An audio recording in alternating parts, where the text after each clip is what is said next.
the chat. We'll start off by just asking a question. Um, who is there a woman that has inspired you or a person that has inspired you in your entrepreneurial or professional journey as a woman? And if so, pop that person's name and maybe a quick reason why in the chat, please. I see someone started us off here saying their first boss, B Harks. So shout out to B Harks wherever she's at. Oh, and that's you, Shannon. I love it. Thank you. You know, I love that we're starting this way. And I love the question because we often don't think about the women who have opened up space for us. Maybe it's our moms, maybe it's our sisters, our aunties, a colleague, a boss, just somebody that helped open our hearts in a way. And I think for a lot of us, people who really inspire us help us see sometimes what we can't see in ourselves. And that's the story that I have around Bea Harks. So true. Thanks for that.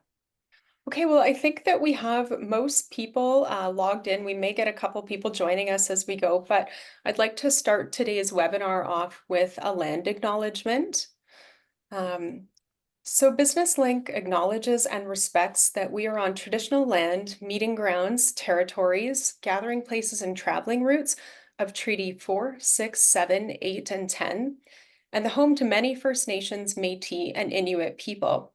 In the spirit of reconciliation, we acknowledge the lands of those who have come before us, reside here now, and in the future. Well, welcome everyone. Thank you for joining us for our Breaking Barriers, Women Leading Change webinar. This Saturday marks International Women's Day. We're celebrating International Women's Day by exploring how we can break barriers, foster inclusion, and empower women in business. We're excited to have you with us and hosting this very important conversation with us today and sharing a lot of really valuable information is Shannon Pestun. Shannon is the CEO of Pestun Consulting. She's the co-founder of the Finance Cafe and a senior advisor to the Diversity Institute. She is a proud Métis woman and former banker turned entrepreneur. She has made history as one of the first women in Canada to lead a women's banking strategy. She is a sought-after expert. We're lucky to have her with us today. She advises government, industry, and media on advancing women in business, and she serves as a senior advisor to the Women Entrepreneurship Knowledge Hub, and she's the voice behind the Finance Cafe podcast. That's a lot. Congratulations, Shannon, and thank you again for taking the time to join us today. We're super excited to have you here. And just for everybody else who's just joined us here, I want to draw your attention just before I pass it over to Shannon to the Q&A button at the bottom. If you've got some questions throughout the webinar today, feel free to add them in the chat and we might pause periodically to answer some of them. But if we don't get a chance to answer them throughout, we do have time for Q&A at the end of the session. And then we also do have the chat too, if you've got some information that you want to share in there. Yeah, so I will turn it over to Shannon. Thank you. Oh, Miigwech, thank you so much for having me. And I love seeing the comments in the chat. I'm just trying to set my screen up. So tell me if you can see my presentation before we go in. I want to make sure that it's in presenter mode as well. So just bear with me because technology never seems to work the way that I want it to. What can you see? Can you see me? Yes, Me? we can see Okay. you and your slides. Looks great, Shannon. Well, thank you so much. And also thank you for starting us off with a land acknowledgement. It's such an important part of our journey towards truth and reconciliation. And myself here, I also am a guest here on Treaty 7 territory, although I do originate from the Treaty 1 territory and homeland of the Métis Nation. And it truly is a privilege to be here. And when I say it's a privilege, it's because I get to share the journey of my work, why it's important, how I got started, who inspired me. And I just want to pause for a moment and just talk about the environment that we're in right now. I think there's a lot of us who are feeling uncertain. The economy is certainly top of mind for all of us. What's happening with our relationship with the US, and particularly how that impacts women in business. We have a lot of women entrepreneurs who export into the US, so this is really timely right now. But also, we're celebrating International Women's Day, which is tomorrow.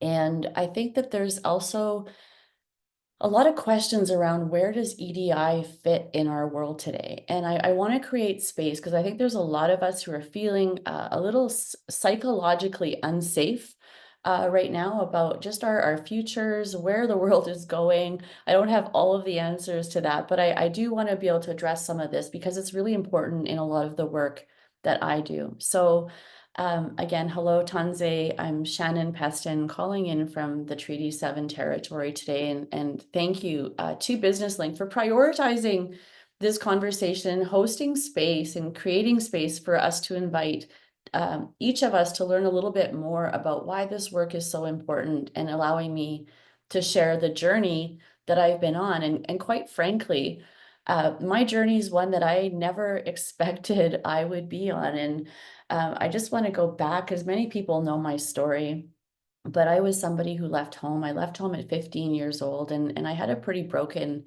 childhood that was full of a lot of trauma. And so by the time I was 15, I left home and I decided that I needed to live life on my own terms. And I didn't quite know exactly what that meant. At 15 years old, of course, you think you know everything. And the older we get, the more we know that the more we know, the more we realize that we don't know. But I say that because it's an important part of my journey.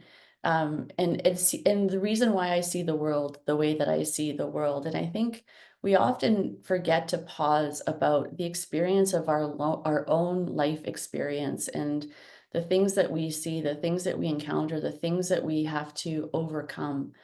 And I am a result of every single step that I have taken this far in my life, the good ones, the bad ones, the heartbreaking ones, and even the ones that have been triumphant.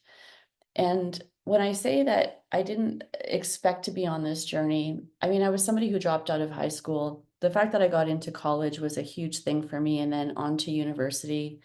When I went to university, I studied in business, and it was only because I didn't really know what was around me. If I looked back and what I would have wanted my life to be like, I probably would have been a frontline reporter in the trenches trying to figure out the world around me. But I went into business because I didn't know what my skill set was. And I fell in love with marketing. And I think the reason that marketing called to me was because it allowed me to live in my curious mind. It allowed me to see things and make connections and see where systems were broken and see where, marketing is always about how do you get and keep a customer. And that always spoke to me. And so I was able to take that interest and into my work. I ended up working for a financial institution. And I was working there as a marketing professional. And I had a senior leader who once said to me, Shannon, have you ever thought about becoming a banker? And I'll be totally honest, I never thought about being a banker. I was terrible at math. I didn't understand financial statements. I thought numbers would be really boring. It definitely did not feel like it was in my skill set.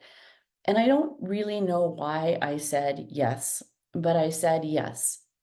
And when I think about my life journey again, it's often been because I said yes to something and I trusted that the yes was going to come with a better outcome. So I became a business banker and I was in that role for a few years and I realized very quickly that I didn't have a lot of women in my portfolio. In fact, I only had one woman entrepreneur in my portfolio.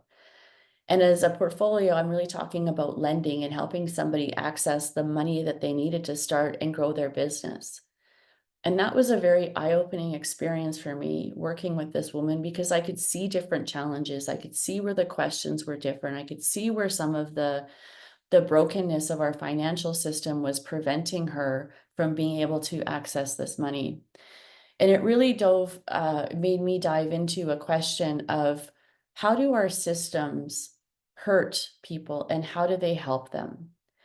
And so this work really opened up for me the fact that in Canada, which is a very colonialized and patriarchal society, that women were really devalued by our financial services sector through our economy. And this shows up when we start to try and think about women in leadership or women starting their own companies. And so I didn't really know much about the problem when I first started, but I guess maybe this is where the marketing mind came in for me. And I just became really obsessed with asking the question, why is it so difficult? What is happening around that makes it so difficult for women to start and grow their businesses? And so I was able to blend sort of that creative side of my mind along with that linear side and start making a change in our banking system in Canada. Just trying to flip my screen here. As it's International Women's Day, I just wanted to start with the number. And this is the problem that I was seeing. And while I said I wasn't good at numbers, my story around this work started with the numbers. As women, we represent 51% of the population. When we think about women's role as self-employed, so those of us who are creating employment for ourselves, we represent 40% of self-employed people in Canada. 18% of our small, medium-sized businesses in Canada are majority women-owned. And sitting unlocked in unlocked potential is $150 billion. So if we were to open up new frameworks and new systems, Canada could unlock another $150 billion to our overall economy by prioritizing women's role in leadership and entrepreneurship. But at the same time, women have incredible consumer household spending power. We make 85% of household decisions. So that includes things like where we're buying clothing for our family, food for our family, influencing car purchases, home purchases. And so there's a multiplier effect when women are making purchasing decisions because they're not only buying for themselves. And that's why we see we're so important to how consumerism is impacted through the decisions that we're making. And by 2026, it is expected that we as Canadian women are going to control over $3.3 trillion in financial assets. Now, that's a huge number and a number that even I can't wrap my head around. But what that's telling us is that the financial sector can't ignore the important role that women are going to be playing in our investment decisions, in our purchasing decisions, and even who's controlling the wealth. So that really was the aha moment for me as I started to this work. I thought, well, if this is true, if these numbers are true, why are we so challenged when it comes to making sure that women are getting their fair and equitable access to the financial sector? Then I started to go into some of the headlines. And when you look at the headlines and you Google women's entrepreneurship and you Google barriers, you are going to get hundreds of thousands of information, different articles that show that when it comes to women's entrepreneurship, I mean, we're on the rise. We're starting businesses more than ever before, but we continue to encounter barriers that make it very difficult for us. We see an entrepreneurial gender gap when it comes to financing, so women are still underfunded. We talk about the fact that women are also over-mentored and underfunded. So often we'll see programs that support us in getting access to mentorship, but it's often not mentorship that we need. It's the financing that we need, the connection to customers, the connection to new markets. These are the places that are really going to help us start and grow our businesses in a sustainable way. At the same time, when we're relying on bootstrapping our companies, we also see the connection that this has to our mental health, the way that we view ourselves, the self-worth that we have. And what's interesting to me is there's one that says financial services, the industry women love to hate. This is the one that really stood out to me because I thought, I'm working in financial services sector. If this is an industry women love to hate, how do we change that narrative?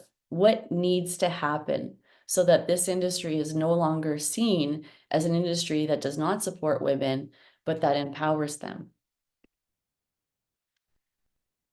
We did a deep dive on successful entrepreneurs a few years ago. And when we put this into our Google, here are the images that came across. And when I mentioned earlier that when we think about business, it's very much a patriarchal system. And women are often not represented as leaders in entrepreneurship. Our faces aren't seen, and our stories often aren't being told. But when I look at what's happening in Alberta and around the country, here are some amazing examples of women entrepreneurs in this province who are change agents, who are breaking norms, who are creating very successful businesses. And we need to start changing the narrative around what a successful entrepreneur looks like, and more importantly, the role of women entrepreneurs in our economy. And my belief is that if Canada really wants to create a more successful country, a more sustainable country, a more equitable company, we really need to think about opportunities for all of us to flourish. And we need to look at ways of increasing inclusive, sustainable economic growth. And that means rethinking our financial systems. I I wanted to pause for a moment because entrepreneurship is a very personal journey. And for me, it has also been a personal journey, but the reasons and the motivations for us starting our companies are all very different. Some of us have to start our businesses out of necessity. Some of us start our businesses because we don't fit into traditional workplace environments. Some of us start our entrepreneurial journey because we were just called to do something through our ideas or through our thoughts, through our feelings. But it is a very personal journey. And it doesn't just start as a personal journey. As we grow in our businesses, it is also a personal journey.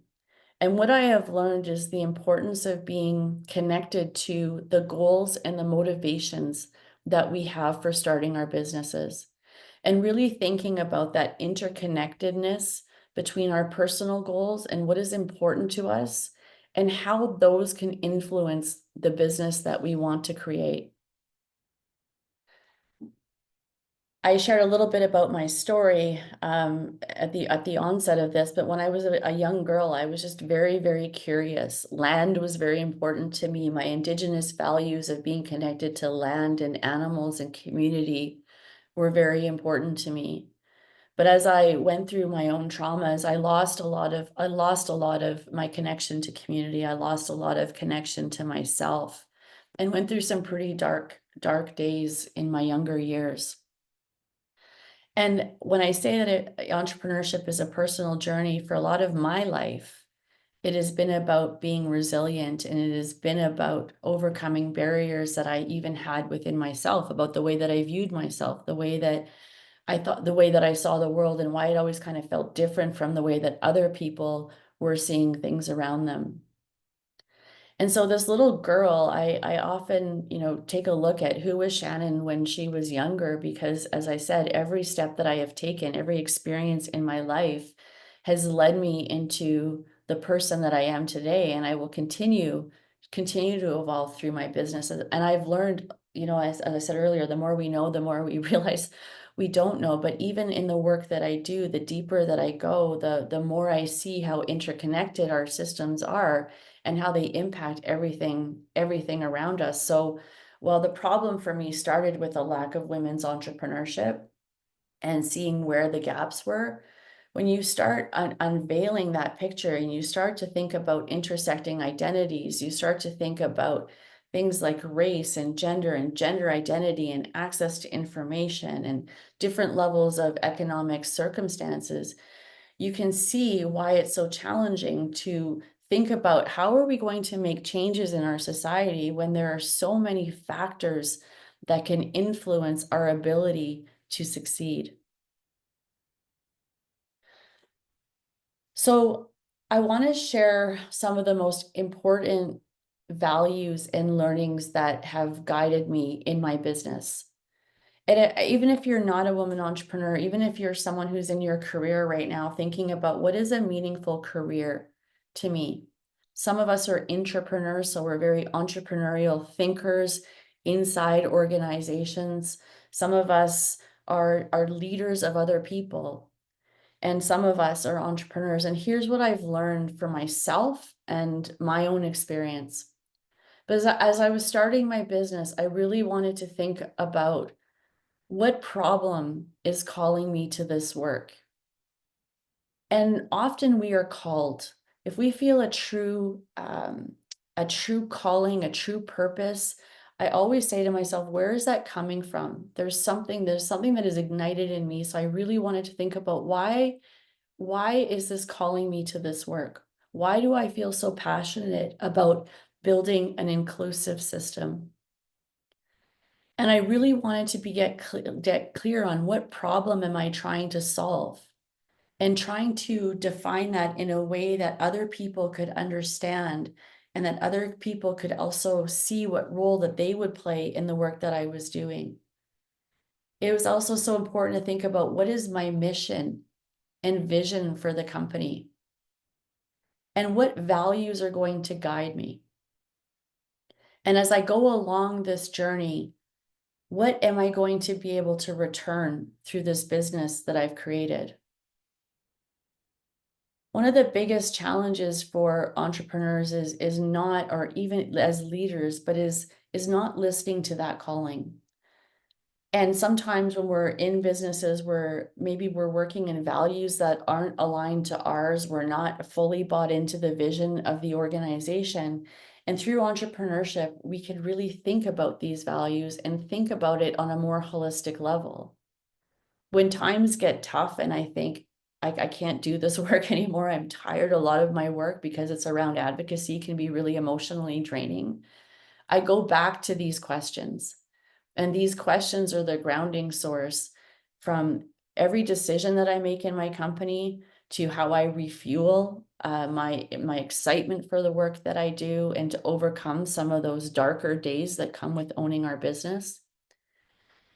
But it's also about helping other people see the work that we do. When we have a clear articulation of what our vision is and what our purpose is, it's easier for other people to see the work that we do and why it matters. And it's easier to find other people who are in alignment with that.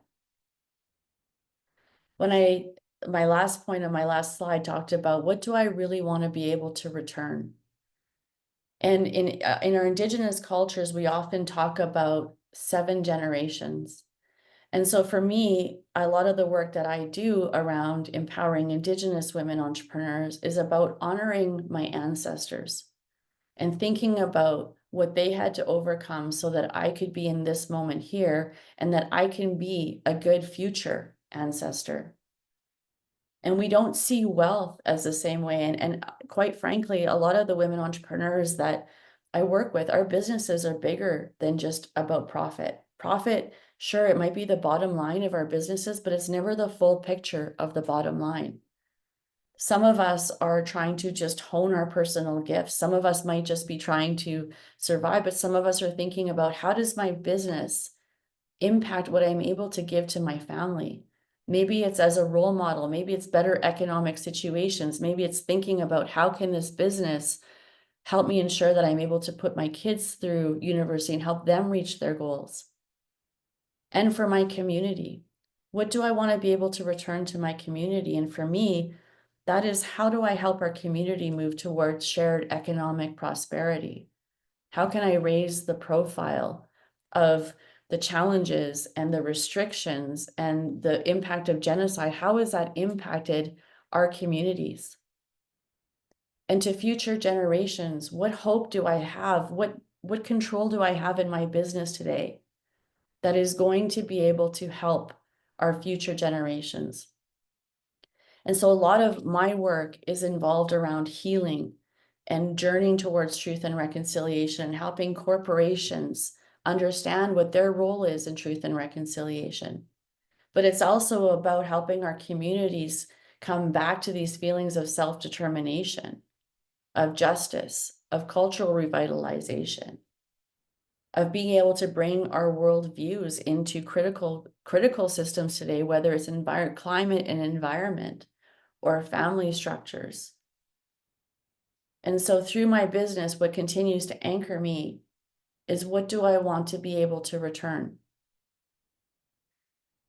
Even as we're thinking about our businesses, it's not a challenge, or it's not wrong to think about profit first. I'm very profit focused in my company.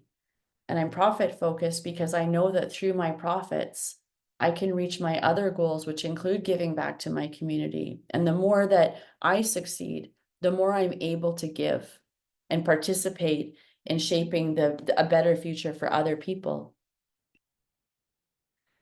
My next lesson was also recognizing that as an entrepreneur, we can't be all things. And so I needed to know that I am medicine. I am part of a community that is healing, that I have my own unique gifts to anchor myself in where those gifts are. And as entrepreneurs, when we're thinking about starting our business or even women in leadership, it's being really connected to the personal gifts and strengths that we have. And for me in business, I knew that I could build really, relationships I'm really good with. I can see social trends. I can see where I can help bring opposing perspectives together. That is my medicine. And I really wanted to leverage and focus on those strengths. I also needed to know, where do I need to grow? And some of that was around being a better planner and building in that discipline. Because as entrepreneurs, we know that how much we put into our company is also going to be a reflection of what comes out of that company. So I had to be really disciplined, and I had to really think about planning and how I was going to attract clients and how I was going to keep them. And I also knew from my past experience that I could manage risk and I could manage uncertainty. There's a lot of things that can keep us up at night when we're business owners. And one of the scariest things is that there is no backup plan. We put so much of ourselves into our companies. We put not only our financial resources, but our physical resources, our mental resources, our spiritual resources. And so that contributes to a lot of risk. But I needed to know for myself that one of my capabilities was that I could manage risk and uncertainty. And at the same time, I also had to do the inner work of thinking about my confidence, the confidence I had in myself to be able to bring this business to life, into the vision that I have, into the dreams that I have, and into the business that I would create. It's not easy to sell your ideas and to sell your products, and any entrepreneur can tell you that it can be really difficult to get people to see your vision. And being able to sell our vision and sell our products is a really important part of that. Amy, I just saw you pop up. Yeah, Shannon, thank you so much for sharing about your personal journey. And many of us at Business Link have also been small business owners, and I've previously done marketing consulting. And I just wanted to touch on this point about confidence because it's something that I experience myself, and I think many other women also experience is this sense of imposter syndrome when we're first starting out. And just what are, questions to you about, are there things that we can do? What do you recommend for building your confidence and getting over that? Well, confidence is an inside job, and I love that you asked this question. And yeah, we see that particularly for women, and the more intersecting identities that we have, the greater it is to sometimes find that confidence. And so imposter syndrome is often described as we don't feel that we've earned the space that we're in. Maybe that we like I don't actually have imposter syndrome, so this is a difficult one for me to answer. Mine is actually kind of different from imposter syndrome. Mine is that I have worked so hard because I know what life was like living in poverty. I know what my previous situation was. And so it's not imposter syndrome for me that can be limiting, but it's the fear of ever going back to that situation. So the confidence can come in different ways. It's not just imposter syndrome, feeling like we don't belong. And I think also we have to think about lateral violence in some ways too, because very often women don't support other women. And we see a lot of this as being challenging when, there's only so many spots in leadership, and we can see that it's like, it can be a crab in a bucket type of environment, but we have to be able to believe in ourselves, and we have to take inventory. And again, I guess this goes back to me with thinking about what are our capabilities? Mhm. And whose narrative is it? If I Yeah. don't feel like I belong, Whose narrative is it? Because Exactly. often we're unpacking feelings of past trauma. We're unlocking feelings where we might have failed at something before. We might think that, oh, I had a negative experience, and if somebody just knew about that negative experience, maybe they won't hire me. And so a lot of that work is truly a personal dive into whose narrative is this? Yeah. Thank you. Are there other questions? I'm happy to keep coming along in the chat. I can also keep going. I've only got a few more slides left, and my hope in this too is that we have conversations about maybe something on one of these slides resonates with you and you want to go a little bit deeper in it, and also to use this moment to empower yourself to say something that maybe you were scared to say out loud. And this is, I think, a safe space to do that. But Amy, I'll just take the lead from you. How do you want me to, do you want me just to Yeah, keep? there aren't any questions yet, but everyone feel free to pose them in the chat or in the Q&A section. And let's just keep going for now, Shannon, and get through the next slides, but make sure that we've got that space for conversation at the end here. Thank you. Thank you. So as we're starting our businesses again, and maybe you'll see some themes around this about what a traditional business plan would look like. I've talked about vision and I've talked about our capabilities as leaders, but I haven't talked about the target audience in such a way. And this is what I talk about: who am I serving? And when I think about who I'm serving, my work is around women entrepreneurs. So whether it's focusing on building their capacity and helping them create the businesses that they want. And I do encourage you, if you're a woman entrepreneur, to check out our podcast, the Finance Cafe podcast, because we talk all about issues around money and women's entrepreneurship and challenging some of the norms that are out there about women and money, and also creating a space where we can learn some tips and tricks from others about things like how to think about cash flow and what is a budget and what is a financial goal. So we've got all great conversations about entrepreneurship, women, and money. But also in my journey, women entrepreneurs aren't my only customer, because I do a lot of advocacy with government, and I have to make sure that I understand what their needs are, and trying to figure out where I can help shape some policy where things are inequitable, and being able to help the government reflect the needs of what our people need. I also serve in industry, and so I work with a lot of the financial sector. I work to help them devise what these women's entrepreneurship programs should look like, what's working, what's not working, and shaping academia to make sure that we're seeing things like more women entrepreneurs listed in post-secondary academic work. A lot of the case studies in the textbooks don't include women entrepreneurs. And also working with academia to think about what research do we need, what information is missing, so that we can use data to drive change and solutions.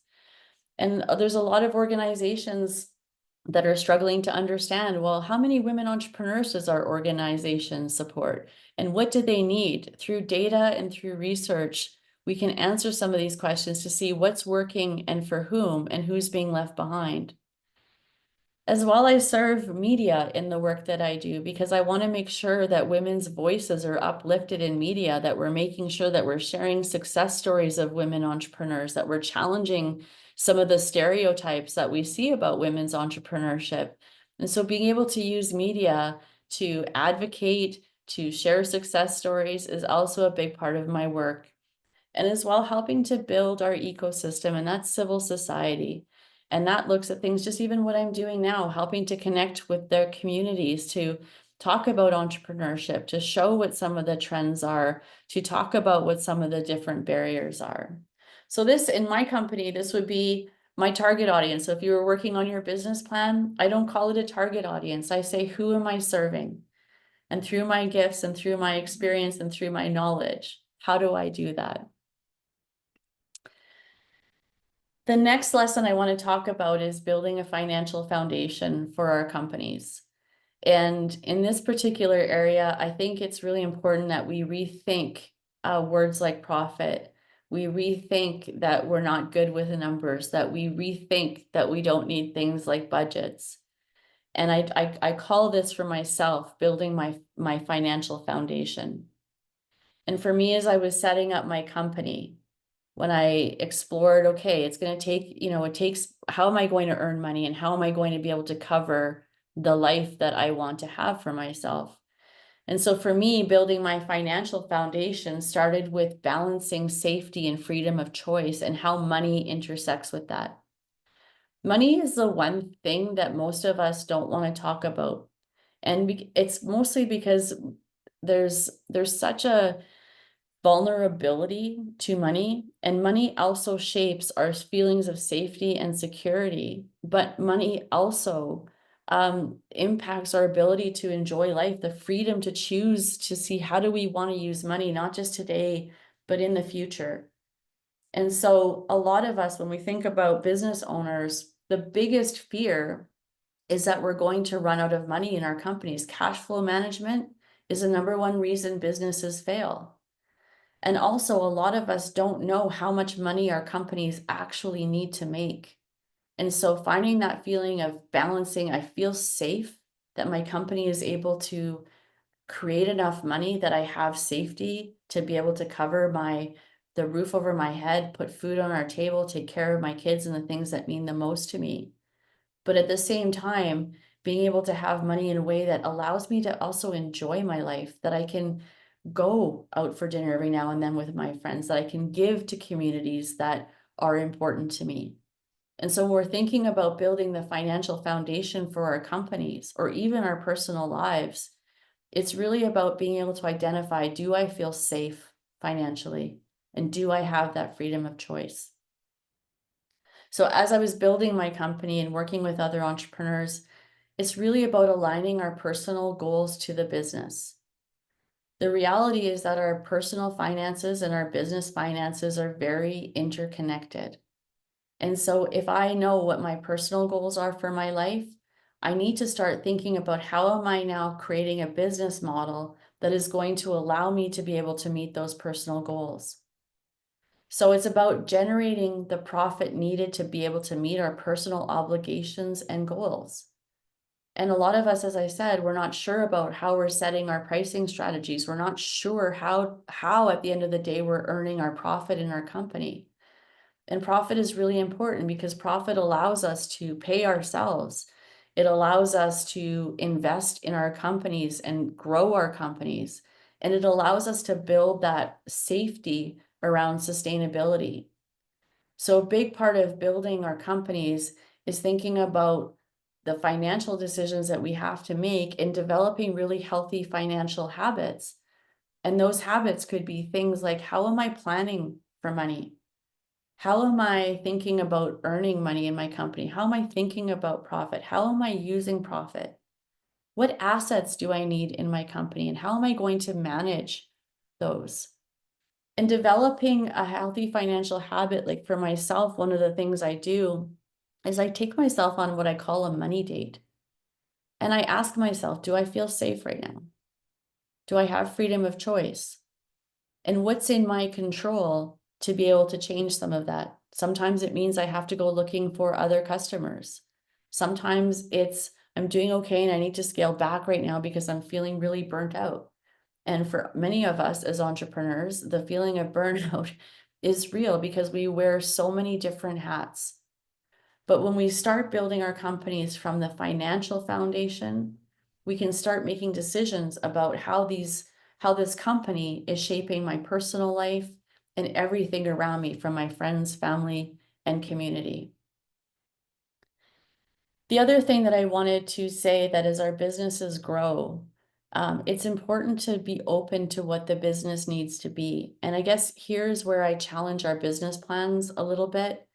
We can create the best plans in the world, everything that looks great on paper. We think, okay, we've got our target market strategy. We know who our customer is. I've clearly developed my value proposition. I know how the money is going to come into the company. I know what operationally I need to do. But sometimes our business has a spirit of its own and it wants to be what it wants to be. And so we really need to listen to the story of our business and to see what it wants to be. Sometimes if maybe we're creating a whole bunch of different products, one product might be the surprise product that we didn't think was going to be the product that people really wanted. but it turned out to be that way. So just really listening to our business. And the best way to do that is by listening to our customers, is to be watching how are we earning a profit on, what are we earning a profit on, how are our revenues coming in. And sometimes being able to say that, okay, this might not be the right idea right now, and I need to pivot the direction that I'm going. So always being aware that we're in relationship with our business, and it's so important that we stay open to the messages that we're getting from it. And I know that might sound a little woo-woo for some, but when I first started my company, I really thought my audience was going to be women entrepreneurs. But as my businesses grew, it was the financial institutions that were calling more to me, and it was government that was calling more to me. So who I thought was really my business, that's not where it ended up taking me. So just the importance of being guided by what it wants to be. Of course, building a business takes a lot of mental, spiritual, emotional, and physical balance. And so it's really balancing these pros and cons. And I would say that the pros are that through our businesses, we truly do have an opportunity to think about economic self-sufficiency. And we're able to do work that matters to us, and there's that opportunity for personal growth. Most entrepreneurs that I talk to will say, if you really want to get to know yourself, become an entrepreneur. It is such a pathway to knowing what our strengths are, what our weaknesses are, what our opportunities are, and what's important to us. And also, we have the freedom to choose the type of work that we do, the type of customers, the suppliers that we want to work with. We can choose to work with people who are in line with our values and our mission and what we hope to accomplish. On the other side, it's being able to balance the fact that there is no safety net. So, really thinking about how do we protect ourselves in our business?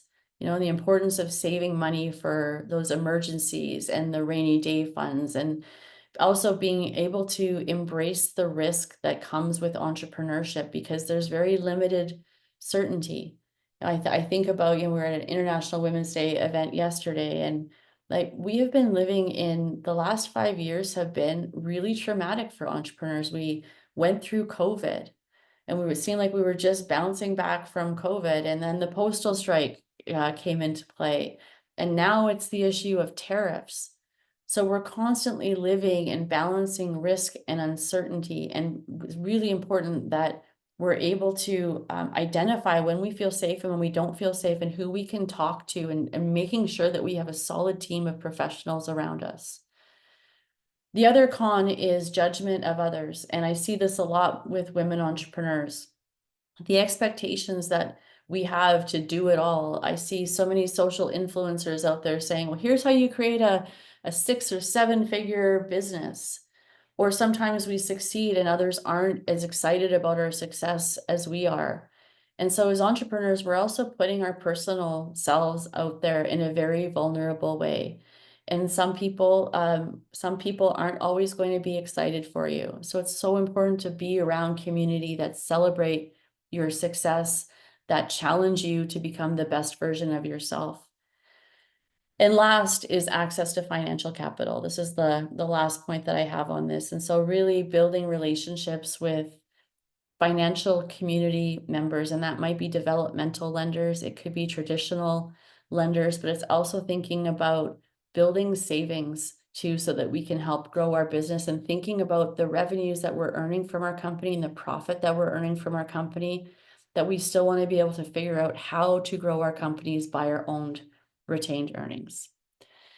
I know that's a lot of information. I'm done with the slides of this, so I'm going to come off and kill my presentation. I don't know if you're able to take the spotlight off of that presentation, but I'd love to be able to just come back in circle with all of you and see the comments that are coming through. And what do you want to talk about?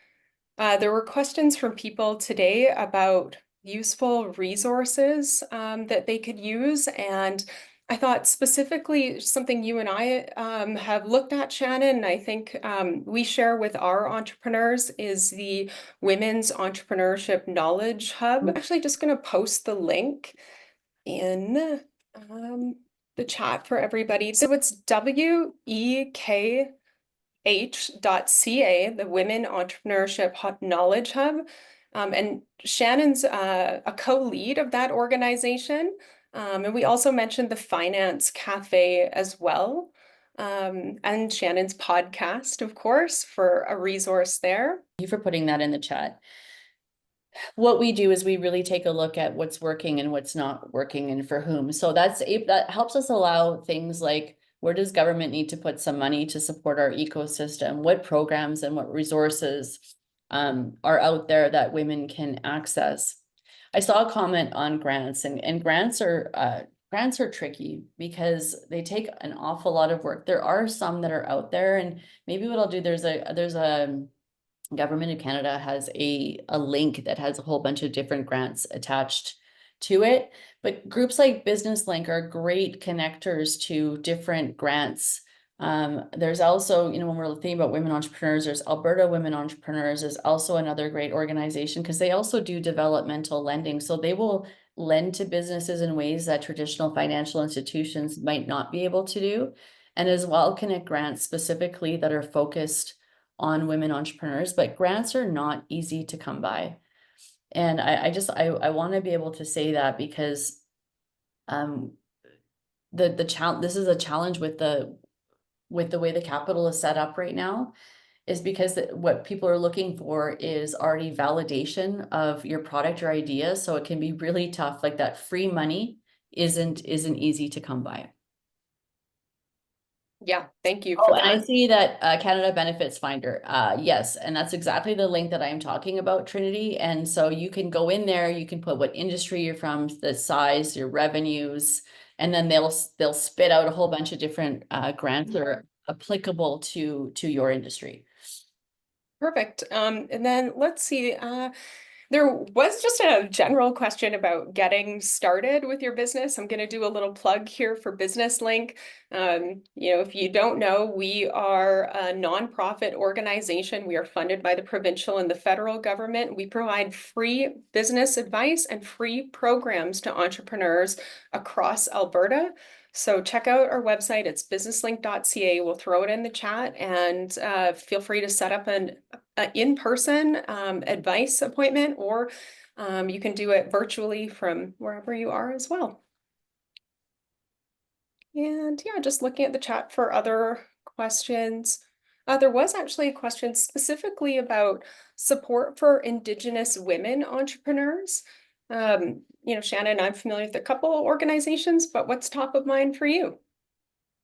So Indigenous, there's a few things that are happening specifically for Indigenous entrepreneurs. The first thing is that the National Aboriginal Capital Corporations through different what they call IFIs are able to give some micro funding. So there's Apitogasin, which looks after Métis organizations. Community Futures Treaty 7 is another one that has some money. The Indian Business Corporation as well has specific funds for Indigenous women. The other thing is we're starting to see groups like BDC. BDC has a new inclusive finance division in it. So they actually have new funds for women entrepreneurs, Black entrepreneurs, Indigenous entrepreneurs. And I would also say, don't forget about organizations like Alberta Women Entrepreneurs, because they also were given some more money to help women with the microloan size. And that's usually a huge gap. So those funds can help things like setting up a website, putting professionals around you, paying for some marketing. So where traditional lenders will not support with some of those pieces, like financing your business plan or helping to get the funds just for startup, the developmental lenders play a really important role. And I just mentioned there's also for Black entrepreneurs, FACE, FACE. They also have some microloans to support Black entrepreneurs. Great, thank you for that. Just looking in the comments, there's actually some helpful notes Caroline, thank you so much for listing a few ideas on how to overcome imposter syndrome. So appreciate your feedback and supportive comments for the group. Was there a specific group? Maybe you did cover this. It was Patricia that's asking, like specifically where you could find a group of female CEOs or founders. So that's a great question. Again, community is so important. When I think about groups for women entrepreneurs, there's groups like Women's Presidents Organization. There's Women's Entrepreneurship Day Organization. There is also, again, like Alberta Women Entrepreneurs is really great at building community. I Mhm. did want to showcase too, we have through the Women Entrepreneurship Knowledge Hub, we also have something called the See It, Be It database. And there's also another so the See It Be It database is really profiling women entrepreneurs who don't necessarily get the mainstream media attention. So there's profiles you can nominate yourself to go on there. It's I'll put it in the chat. Actually, I'm not going to waste time putting it in the chat. I'm going to send some resources to you, Amy, that if you want, if we can send out by email. I just think We that's will. than me taking the time to go online and do that here. The other thing is another group that I really love is the Forum. The Forum is a national organization, very inclusive of all women, non-binary, trans femme. They offer a lot of educational programming as well. But they say community is they use community as a verb.